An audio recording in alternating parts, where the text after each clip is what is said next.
I'd also like to mention that it's a broad scope, so we will only be scratching the surface today.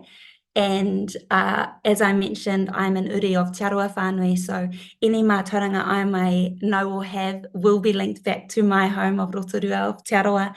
So you may have mātauranga from Kaitahu, from Ngāpuhi, from Tūhoe, and your mātauranga is just as important and right in its own right. So yeah, just wanted to preface this kōrero by saying that.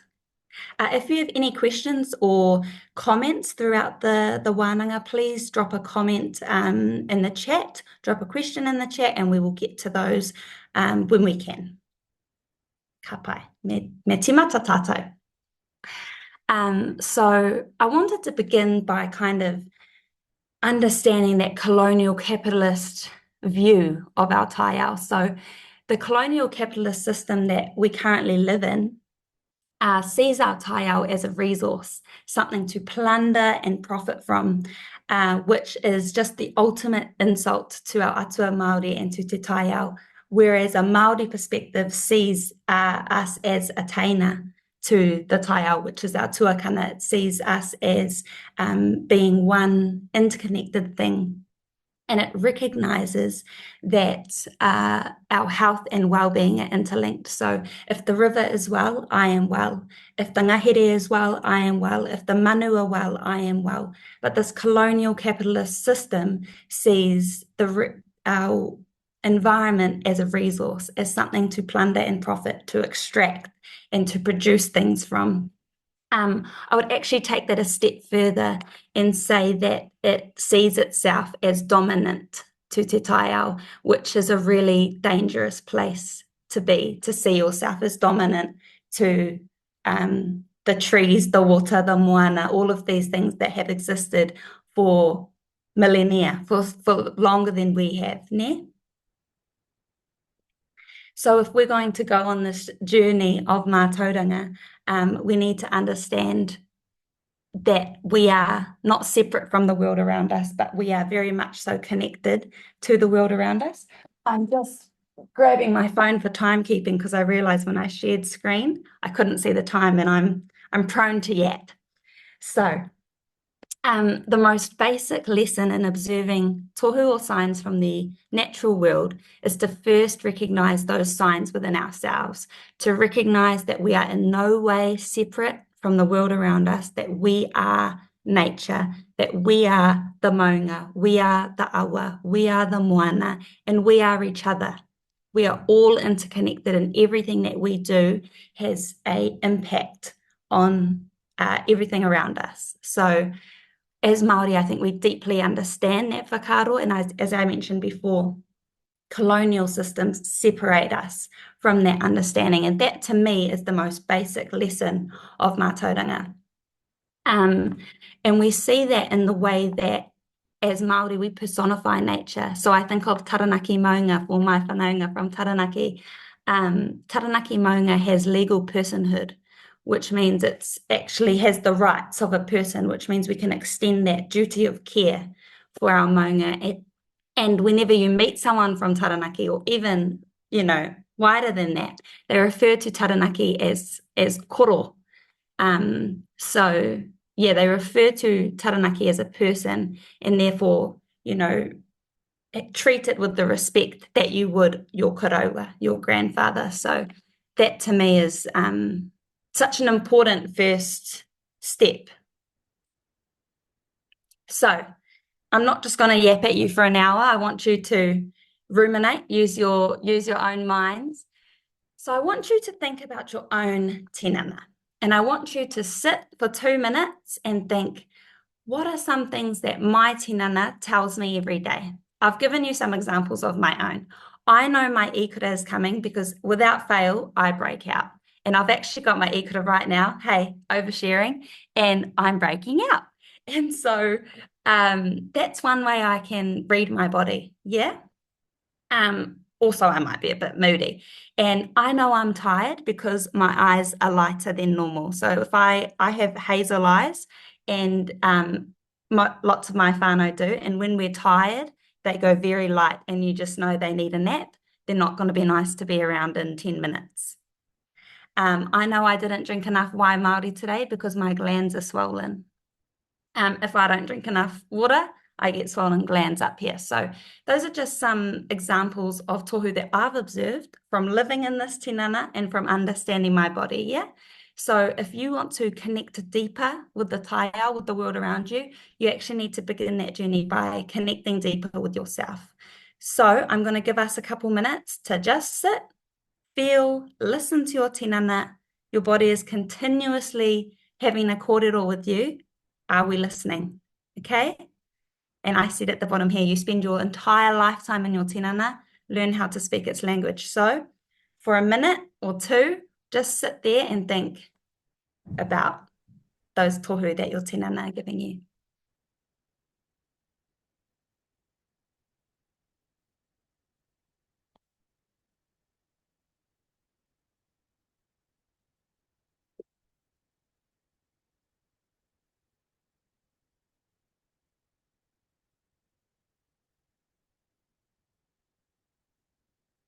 You can write it down. You can just think about it.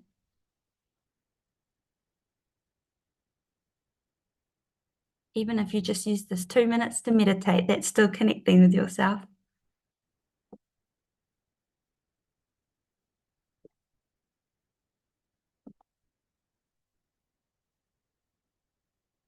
You can drop it in the chat if you'd like to share.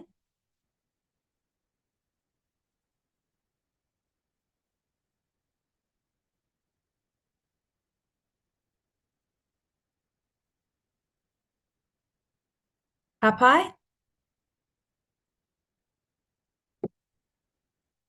I'll just check the chat, see if anyone's sharing anything.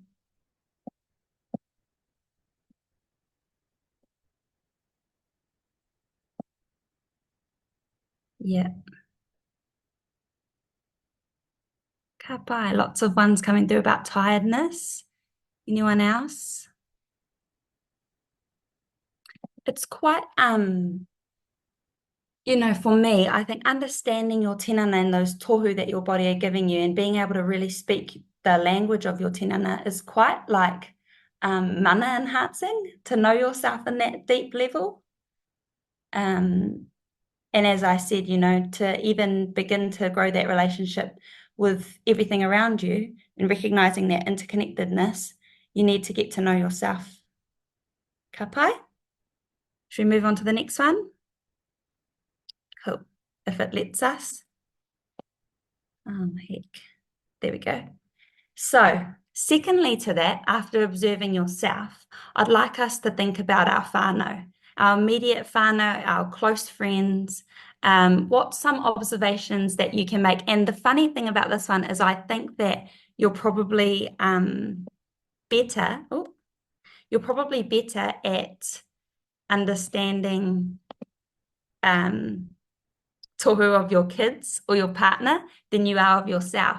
You probably know how to read your kids better than you know how to read yourself at this point. So some observations, I don't have kids, these aren't my ones, but you might know that your pepe is getting sick because they're grizzly. You know that your friend might be feeling a bit anxious because they're biting their nails. These are some signs or tohu that we observe from the people around us, ne? In days of old, husbands and sons knew the wahine cycles off by heart because one of their duties was to go and collect angi and other resources to be used by the wahine during this time. So I wanted to link this back to mātauranga by saying we need to have community. We need to be able to not only understand our own selves and our own needs, but the needs of the people around us. And so that was really second nature in days of old. Our tāne knew, as I said, they knew when the cycles were coming. They knew, their mum, their sister, their daughter, their wives' cycles, and they knew that their duty was to go and collect the resources. They also knew at this time that the wahine would be resting, so they would have to pick up any of the duties of the wahine at this time as well. So again, that's a big difference to the Western systems, which still sees us working through that time, and you don't get a break. But in a lot of indigenous societies, it was expected that wahine would rest during that time. And instead of seeing ikura as something that is paru, it was seen as something to be reverent of, because that blood is the only blood that isn't wounded blood. It is comes from a portal to the universe, really. It's the way that we bear children, so it was something to be respected. Nō reira, I'll give you 30 seconds to think about some observations that you have from your tamariki, from your whānau.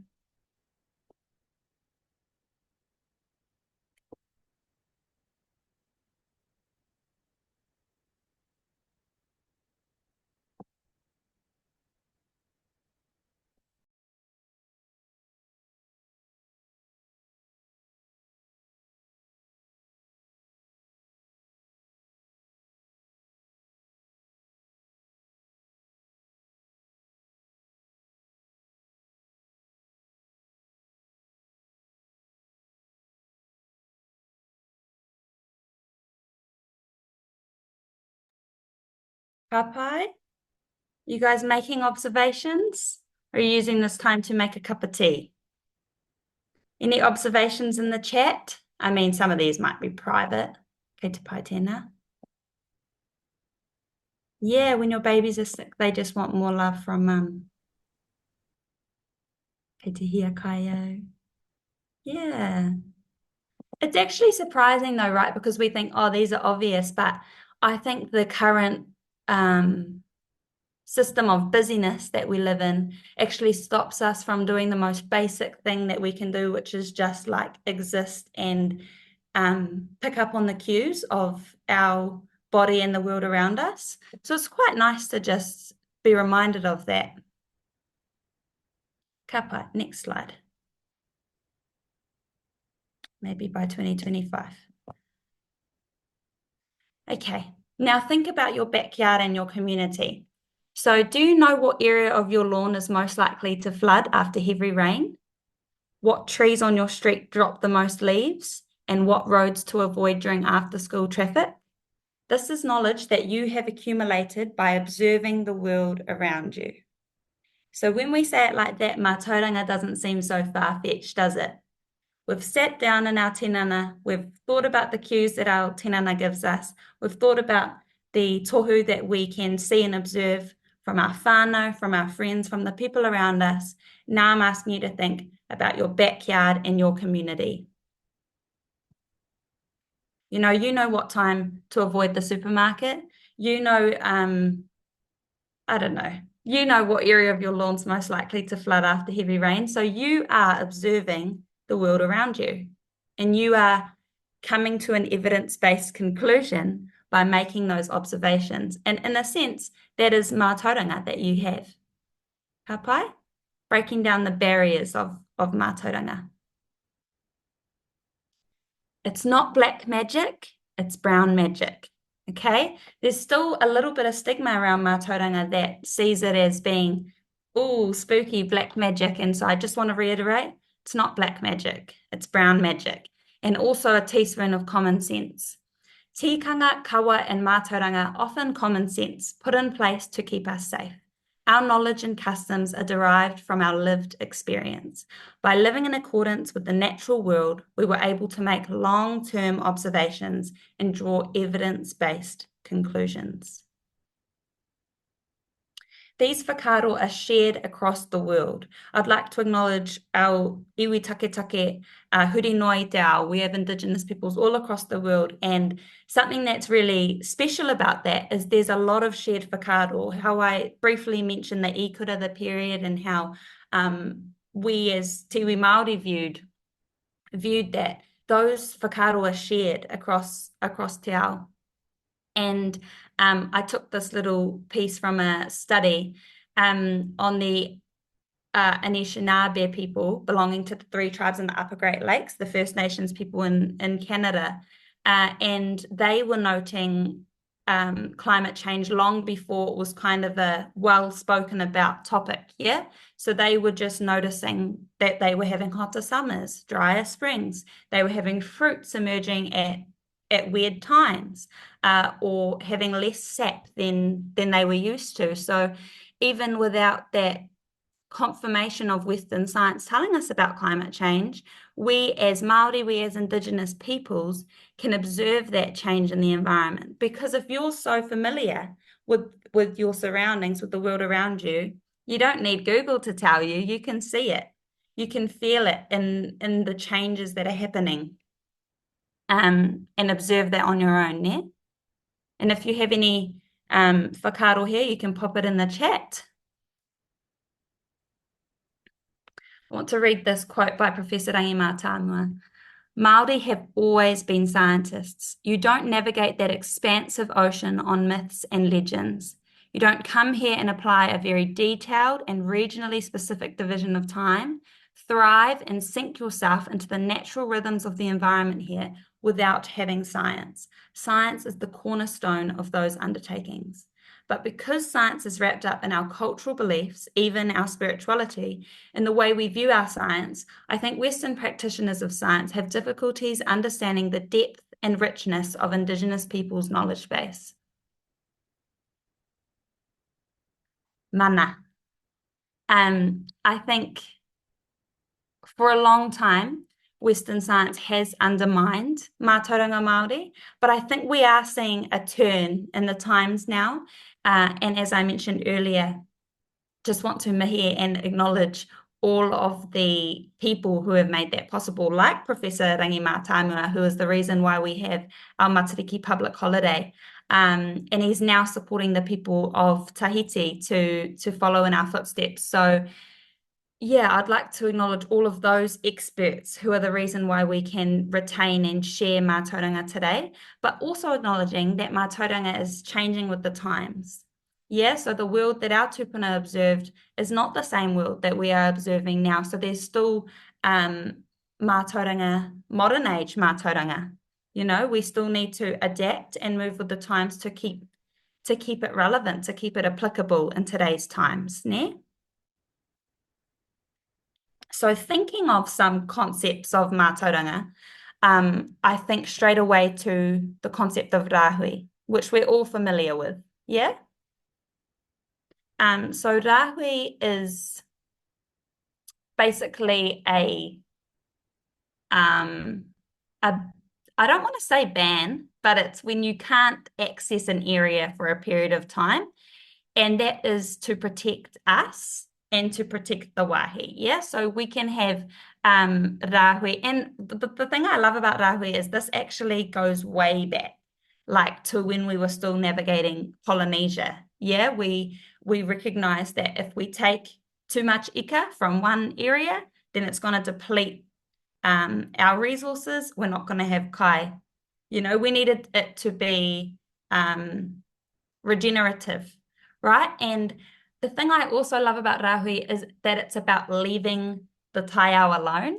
I think a lot of Western systems, which I'm not criticizing, I'm just noting the difference. A lot of Western systems, it's about going in and fixing the issue, and it's a real hands-on approach. But the cool thing about rāhui is it recognizes that the Taiao has everything it needs to flourish. It actually just needs less human interference. So it's about leaving it to regenerate on its own. And that worked really well for Māori, and we took it very seriously. To break rāhui was actually punishable by death. If you were seen fishing or gathering in areas that were under rāhui, you would or could be killed for that. So rāhui allowed us to live in balance with the Taiao. It was that whakaaro, take only what you need, rest, replenish, so there are more for the generations to come. And this is a simple whakaaro that many of us share. And it isn't shared around the world. As I've written here, World Overshoot Day happens halfway through the year. World Overshoot Day is when we've used more resources than the world can actually generate in that year. So we're not living by the take only what you need system, because contrary to popular belief, the world actually does have enough resources for everyone. It does have enough kai for everyone. But we are taking a lot more than what we truly need, or some people are taking more than what they truly need. So there's an element of greed there. Ka pai? Any whakaaro about rāhui? I'd really like to hear if we have anyone from other iwi, like Ngāpuhi, Kaitahu, Ngāti Porou, Tūhoi, Kahununu, because there's such a varying mātauranga across Aotearoa, and I would really like to mention that mātauranga Māori isn't really an accurate term, because that coins us all as one. I think it's better to say mātauranga āhapu, iwi. So we're looking at mātauranga that's held tribally, in our regions, because the mātauranga I have is truly not applicable to down south, because it's a total different climate, it's a total different environment, different kararehe, different animals. So yeah, so I think it's a better term to say mātauranga āhapu iwi, because I wouldn't say to tauiwi, to a Pākehā, oh, what do Pākehā think about this? That's too broad a scope. You wouldn't be able to answer for all of Pākehā, and similarly, I couldn't answer for all of Māori, ne?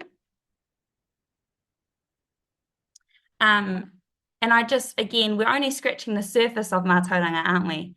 But I was just thinking about some mātauranga I have from back home, and it's that, when the puhutukawa flowers, that the kina are ready to go and get. The kina fat is actually the words that we use.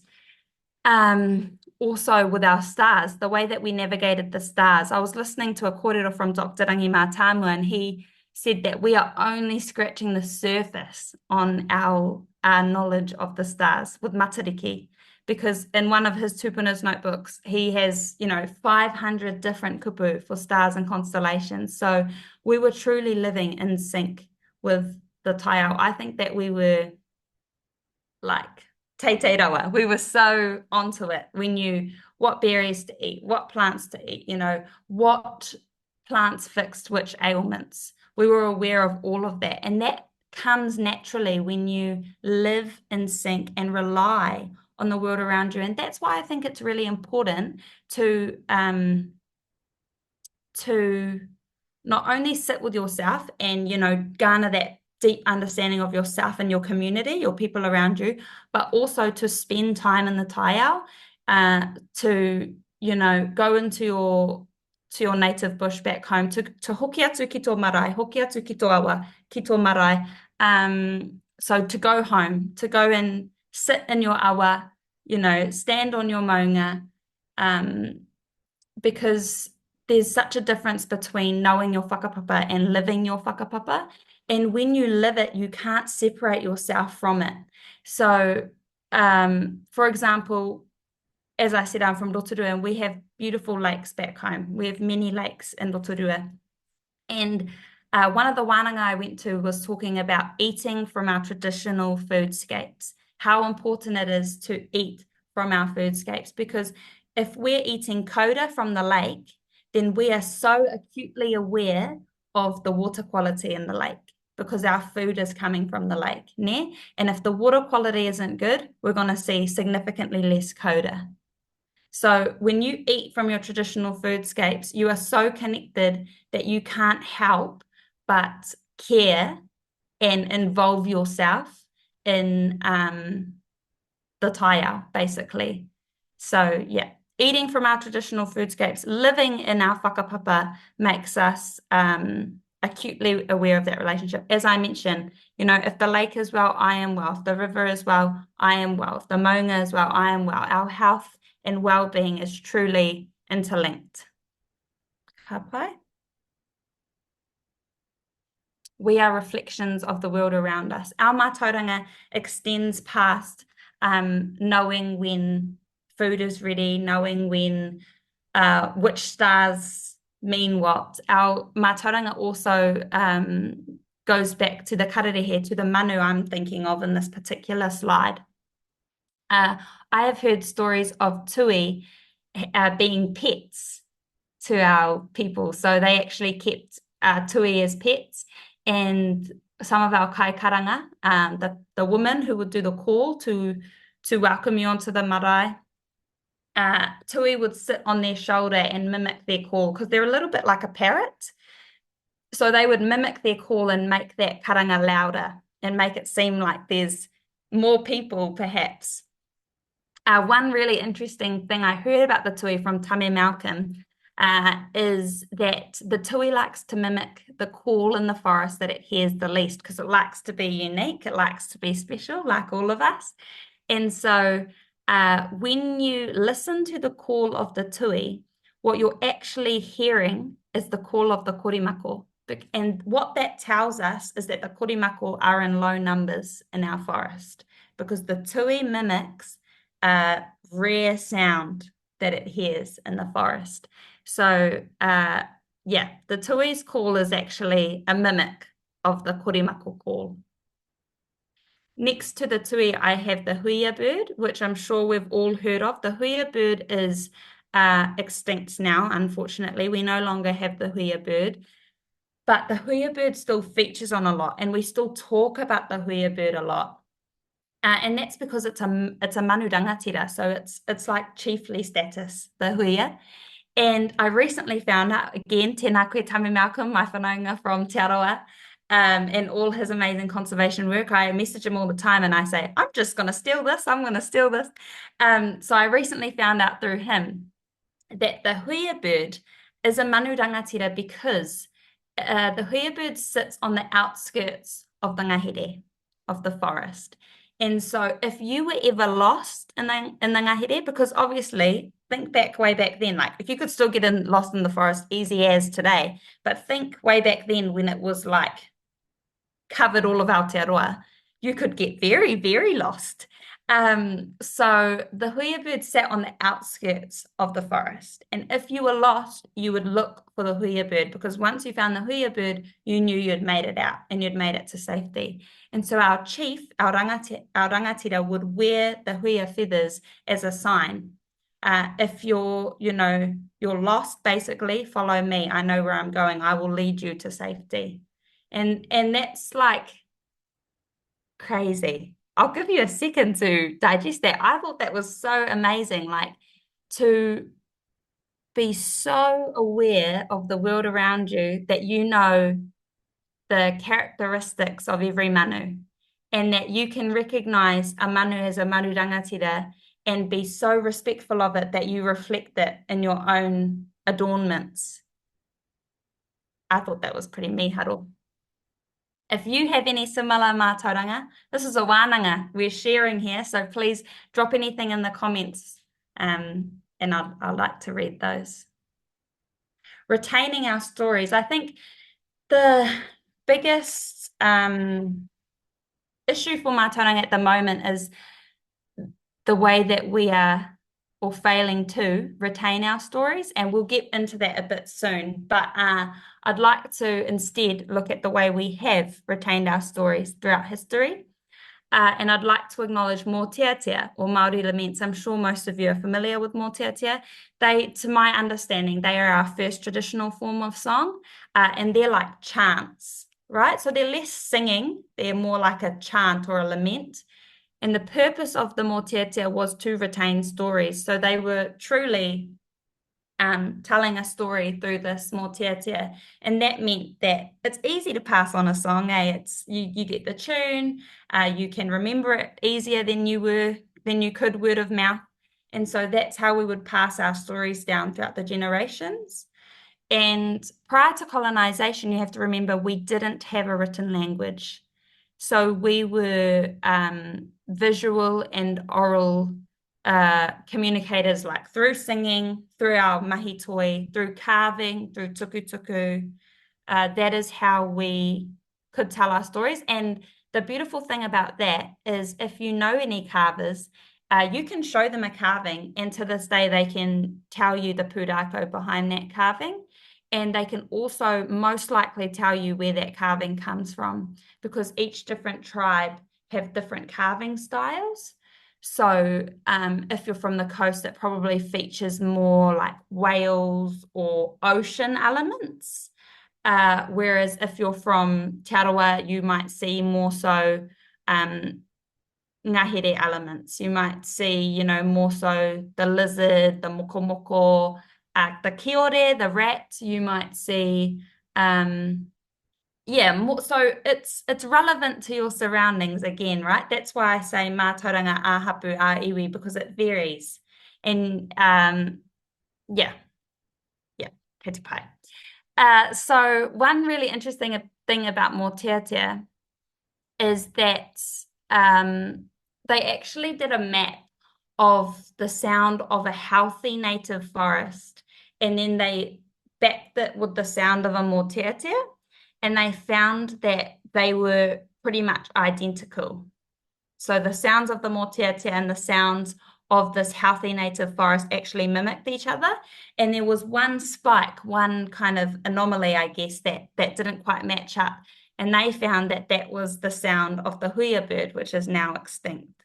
So that tells us that we truly are a reflection of the world around us, and that we just listened to the sounds of the ngahere of our environment and mimics that in our kōrero, in our motiatea, in our waiata, in our song, which I think is just so interesting. And again, Tamu Malcolm, tēnā koe, I was listening to him and he was saying that traditional pest trapping, you could actually sing the motiatea and walk down the hill and it would scare the kiore or, any of the pests, and they would have traps in strategically placed places along the ngahere, at the bases of the trees, etc. And they would walk down and sing the motiatea and scare off these pests and trap them in the traps that they had set. So that's like an example of traditional pest trapping, which I thought was so mīharo to use our motiatea to do that, which is a reflection of a healthy forest, right? And then to use that sound to make our forest healthy again. Like there's lots of links in there, I think. I'm just going to check the chat, see if there's anything coming in there.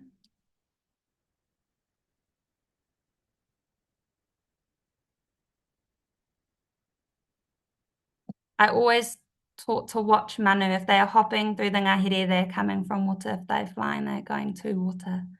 Cool. Another really cool thing about motiatea and singing in the forest as well, to add another element to that pest trapping whakaaro, is that when you sing in the ngahere in the forest, you are actually raising that inherent mauri of our forest. So we all know what mauri is, eh? So mauri is the life force that we see in our Taiao, in everything actually. You have mauri, everything has an element of mauri to it. And I think that again is a difference between us and Western whakaaro. We see everything as having mauri, and I find mauri hard to put into English kupu actually, but the closest I could get is life force. And when you sing, this is recognized. You know that if you sing, I mean, there's lots of studies. If you sing to your houseplants, they'll grow better. Everyone's heard that by now. Similarly, if you sing in the ngahere in the forest, you can actually raise the inherent mauri there as well. There's an exchange happening, right? So you're raising the mauri of the forest, but the forest is also raising your mauri. So it's that give and take mentality. Ka pai?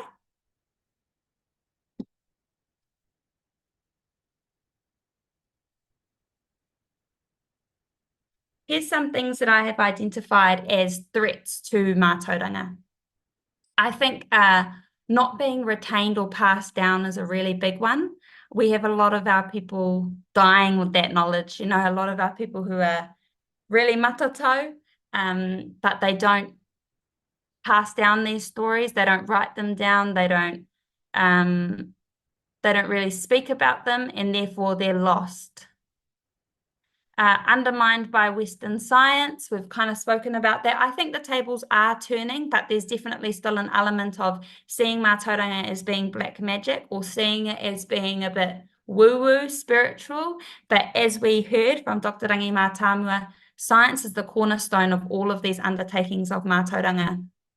It actually just has a wraparound. And if we think about the Whare Tapawhā module by Tā Mason Jury, it acknowledges all of those different, the taha hinengaro, taha wairua, taha whānau, taha tinana. Our mātauranga actually acknowledges all of those aspects and is there to keep us spiritually safe, physically safe, mentally safe, and to keep us well in our communities as well. Another threat to mātauranga is trees flowering and food ripening at different rates because of changes in climate. This one's actually quite severe. We're already seeing that. Is anyone else seeing that? Drop in the comments if you're noticing your whiwha tree is ripening a bit early. I noticed that last year, or anything along those lines.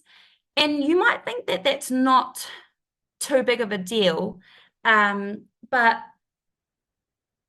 when you think about the fact that our tupuna observed the world around them for hundreds, if not thousands of years, to be suddenly having such a rapid change in the world around us means that mātauranga is kind of losing its relevance. And that's really dangerous because we don't really have another 1,000 years to observe, or that's a long time, so to lose that is quite scary. And I remember going to Rarotonga and speaking to one of the kaumātua over there, and I can't remember the exact meaning, but he was telling me about the breadfruit tree and how depending on how many fruit the breadfruit tree produced a year gave him an indication of how many tropical storms they were going to have.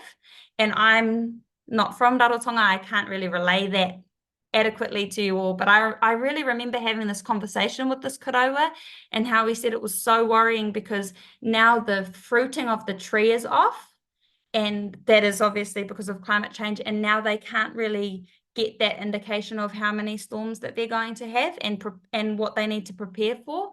And I thought that was really interesting because obviously that has been passed down from him. Yeah, that's come from like generations of accumulation of knowledge, of observation, of coming to those evidence-based conclusions. And now with the speeding up of climate change, we can no longer really rely on that, which is quite worrying. And as we know, even if, for example, we'll take the pūtakawa tree one, the pūtakawa tree flowers, the kina, that might not be as accurate anymore because the flowers are flowering early, or the sea is also warming up as well, which is impacting all of our kaimoana. But there's lots to that. But that is one major threat to our mātauranga, in my personal opinion. Displacing people from traditional lands, obviously, through colonization, we have seen extreme displacement of people. And from that displacement, when we are moved from our traditional landscapes, means we're no longer allowed to eat from our pātaka kai, eat from our traditional foodscapes.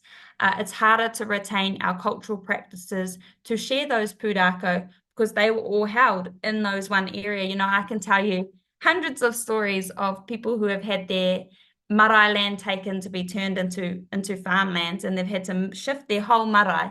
And that means that, there's a disconnect there for our people on so many levels. It means we can no longer eat from our traditional foodscapes, all of those things I just mentioned, but that is a huge threat to mātauranga and to well-being in general. As I mentioned before, mātauranga must move with the times. How do we keep it relevant? How do we continue to observe the world around us and continue to draw those conclusions? And I think that's why I wanted to start this session with looking inwards, because it can be overwhelming. It can be a big kaupapa. So I wanted it to start with us and to realize that you have autonomy, you have tino rangatiratanga over yourself, over your, with your whānau. And so how can we sit and observe ourselves and become really in tune with ourselves and really in tune with our community, with our tamariki, with our parents, with our siblings, with our wider whānau, so that we can understand the needs of our community. To bring climate change into that, I think about a quote I heard, I believe it was from Julianne Genter, a Greens MP, and she said, in order to combat the climate crisis, we're going to need to see community like we've never seen community before.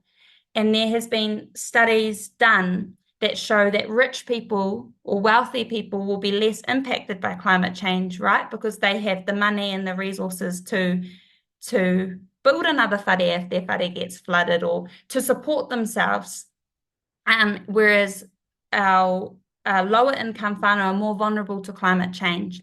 But if you have community, then you are just as protected. There was a study that said that the rich communities and communities that were super interconnected actually fared the same in climate crisis because of that bringing together. You know, if you have, it's that whakaaro, if you have kumara and I grow silver beet, we're all good. We've got the both of them because we share, you know, we keep each other's pātaka kai filled. So I really want to put impetus on the importance of community. And I think as Māori, that's something that we do really well, is having that sense of community. That's why I also implore you, if you don't, hoki atu ki tō marae, ki tō awa, ki tō maunga, to reconnect with your whakapapa, and to build that sense of community, ne? And my other thing that I was thinking about in Threats to Mātauranga is that we need to plan long term. I think as Māori, we are long term planners. You know, we were always thinking 100 years ahead, 1,000 years ahead. And I think in the current system that we live in, it does limit us to 3-year political cycles, which I think we need to transcend that and think, you know, what are the state of our lakes in 100 years? Is our tamariki going to be able to swim in our lakes? Is our tamariki going to be able to kohi kaimoana? You know, what's the quality of our soil going to be like? Are we going to be able to grow our kai? You know, all of those things. What about our marae? What's our emergency plans and all of that? You know, how can we think really long term? A lot of our marae are in really vulnerable locations, you know, close to the moana, close to the awa, which means they're really susceptible to flooding. So it's important that we have that sort of planning in place. But again, that sense of community is so important, and that's something that we do so well. I reflect on Cyclone Gabriel and how our marae were a place of safety for so many people, for Māori and tauiwi alike. You know, it was a place to be fed, to be housed, to be cared for. And that's something that we can all be proud of. Do you have any whakaaro? You're sitting there listening to me, yap, yap, yap. Do you think, what's a threat to mātauranga in my rohe, in my whānau?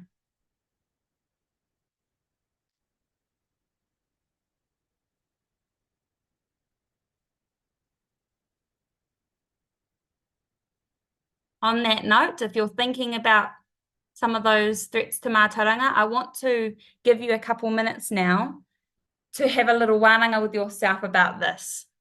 Do you have a mātauranga retention plan for your whānau? And when I say mātauranga, we know that that means knowledge, right? So ahakoa, he Māori koe, he tauiwi koe, whether you are Māori, whether you are Pākehā, heiaha, it doesn't matter. You have mātauranga, you have whakapapa, and it's important that you keep that for your generations to come. Yeah? They say it takes 1 generation to lose our reo and 3 generations to restore it. Don't make your tamariki mokopuna start from scratch.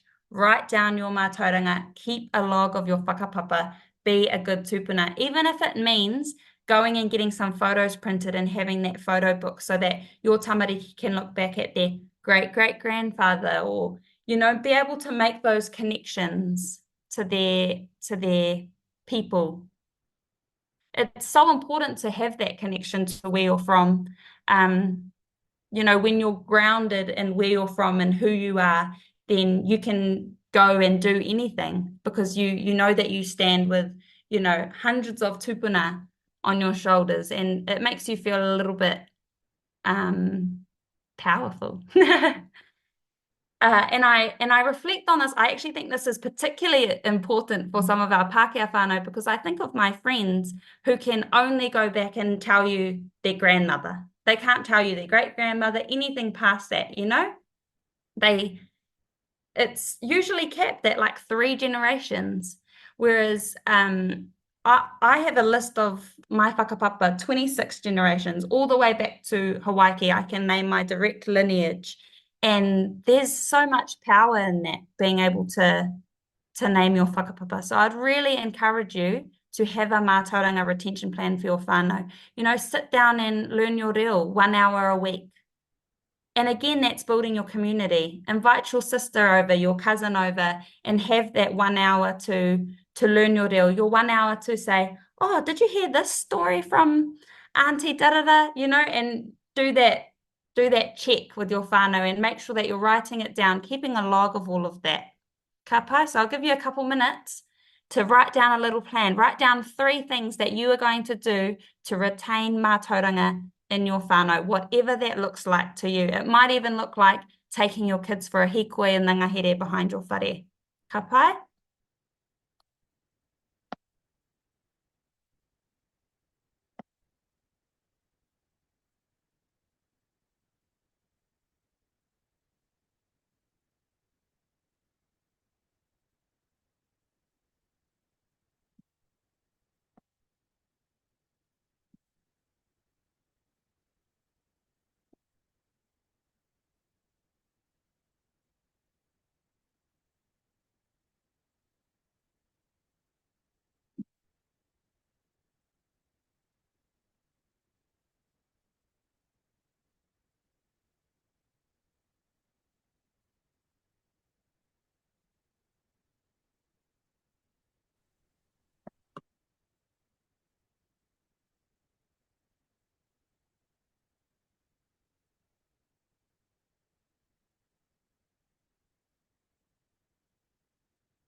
What's your guys' mātauranga retention plan? I've got one in the chat.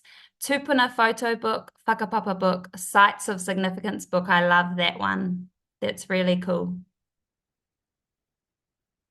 And and on top of that too, like don't underestimate the importance of the knowledge that you do have. You might think, oh, like this is basic, you know, they won't care to know this, you know.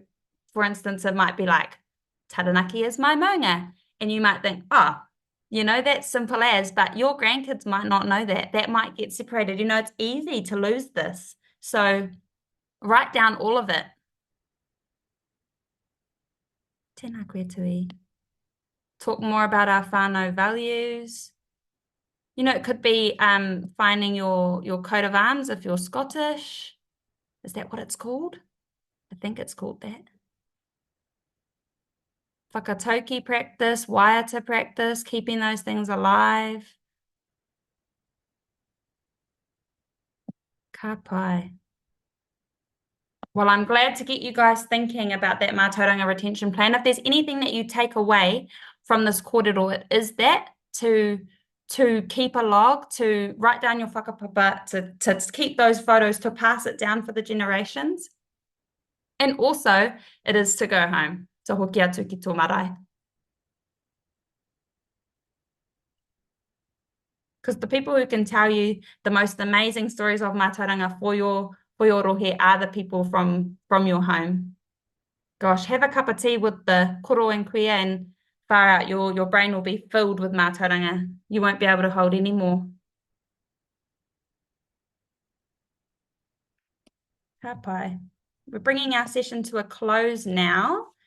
And I just wanted to reflect on this quote here, which I always only heard ka pū te ruha ka hao te rangatahi, which means basically like let the, you know, put the old shoots to the side, let the new shoots come up, basically. So it's encouraging the involvement of our young people, our rangatahi. But I recently heard the full quote, which is ka pū te ruha, ka hao te rangatahi, otia no ngā rangatahi pātai atu ki ngā ruha, heihea ngā ika.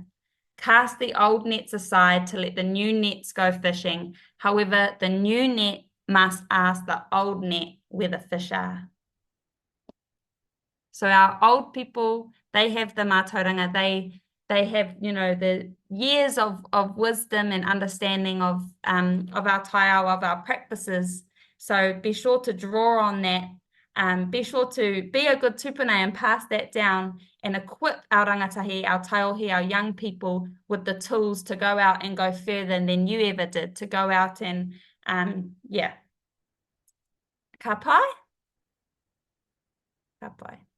Here's some extra resources for you all. I know that we only scratched the surface of mātauranga today, but I hope that you've enjoyed having this kōrero. I hope that it's encouraged you to write things down. I hope it's encouraged you to do a little bit of rangahau, a little bit of research about the whenua that you live on. I hope it's encouraged you to go out and take a walk in the ngahere, to put your toes in the moana, to go and eat from your traditional foodscapes. But not to take too much, ne? To take only what you need to feed your whānau. But yeah, I hope it's also reminded you to check in on yourself, to start learning and speaking the language of your tinana, to build that community, and reminded you that you are very much so not separate from the Taiao, that you are the Taiao. Ka pai? So here's some extra resources. Tame Malcolm, the mātauranga of conservation, is a keynote that he did. It's really interesting. There's the YouTube link there, but you can also just Google that and find that on YouTube. Waifero is a book from Dr. Ngahuia Murphy, who, when I mentioned ikura in this kōrero, a lot of that knowledge that I have about ikura is through her. I actually do ikura wānanga with parakore. So if you're interested, you can come along to those. But it just talks about that Māori relationship that we have with our period and re-indigenizing that relationship. Yeah, she's awesome. Would really recommend that book. And Imagining Decolonization, featuring all these amazing authors, including our very own Moana Jackson. Cool. I think I need to pass to Michelle for a closing survey before I close us with karakia. Are you there, Michelle? Kia ora Arahanui, thank you so much. I don't know about anyone else, but I just learnt so much and have a lot to go away and think about and put into practice in my own life. So thank you so much. I just wanted to put a call out to everybody. We are starting to plan for next year, and we'd really love to hear what other topics you would like to learn about. You know, if this felt like a tiny scratch, how could we deep dive? What else could we offer you? How can we support you in your work? So I popped a little link in the chat. We'd love you to do that survey if you've got the time. Ngā mihi. Thank you. Over to you, Arahanui. Ka pai. Thank you, Michelle. Me mihi ka tika kia koutou katoa, kua tae mai ki tēnei wānanga, hei kōrero, hei toha, hei whakawhiti, whakaro, ai nui te mihi, mai tēnei, mai te arawa, kia koutou, tēnā koutou. I will close us with a karakia. Unuhia, te urutapu nei a tāne, kia wātea, kia māma, te hinenaro, te nākau, te wairua i te ara takatū. Koirara e rongo, whakairia ke kirunga, kia wātea, aira, kua wātea, whanno, haramai te toki, haumie hui e, tae ki e. Mauri ora tātou, have a lovely rest of your day. Kia ora.